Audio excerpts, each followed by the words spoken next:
Hi, my name is Macy Henry, and I'm going to be talking to you today about why airline tickets should be cheaper.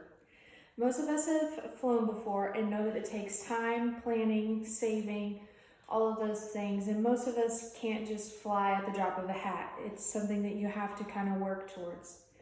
So, first, I'm going to talk to you about why airline tickets are so expensive in the first place. I'm using an article written by Joe Pinkster from The Atlantic.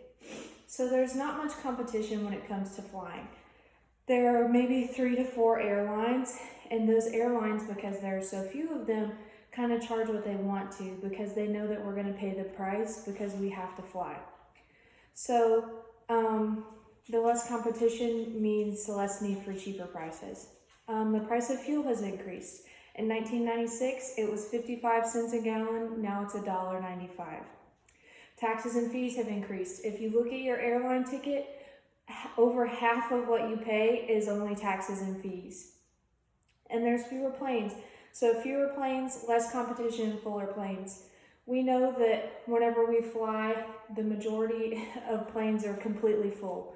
And so there's less flights. You know that there are some places there are only 2 flights into during a day. So because there are only 2 flights and there's full planes, they charge what they want to because people are going to pay those prices because they need to make those flights. So they jack up the prices so that we will pay what they're asking so that they can make a bigger profit. So now I'm going to discuss how decreasing ticket costs would increase passengers.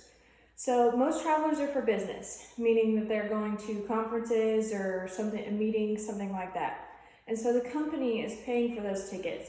So they're buying the more expensive tickets, the ones that are the business class or the first class or things like that. So there's less leisure flyers, meaning someone that's going to visit grandma for the weekend or anything like that.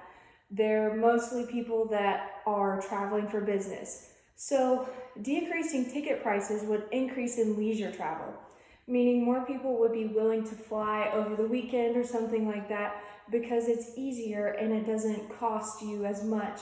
And I know if I was able to and ticket prices were much cheaper, I'd be flying all the time. There's plenty of places that I want to go and want to see, and I have family that lives in other states, and if ticket prices were cheaper, that would be much more attainable. So the decreasing the cost would allow eventually increase profit. It would allow them to buy more planes, which means more flights, and which means more passengers, which would increase profit. So what you're paying for versus what you're getting. So the average flight to a major airport is $500. That's for round trip.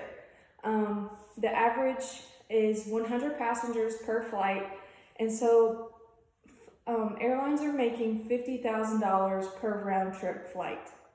It only costs approximately $3,958 per hour to fly.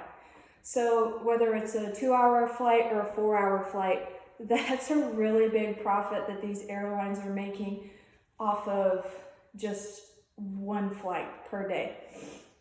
So you're paying for 1 to 2 snacks and 1 to 2 drinks, and depending on the airline, you're paying $30 to check a bag each way. So the average flight makes much more than it costs to fly it. So if airlines were to take a step back and look at what they're charging versus what they're making, they would realize that there's a huge gap and that they're making much more than they should, and that if the market was less monopolized, then more people would be able to fly for much cheaper. So that's why I think that the average airplane ticket price should be decreased. For sources, I used The Atlantic, Statista.com, NomadicMat.com, and TheGuardian.com. Thank you.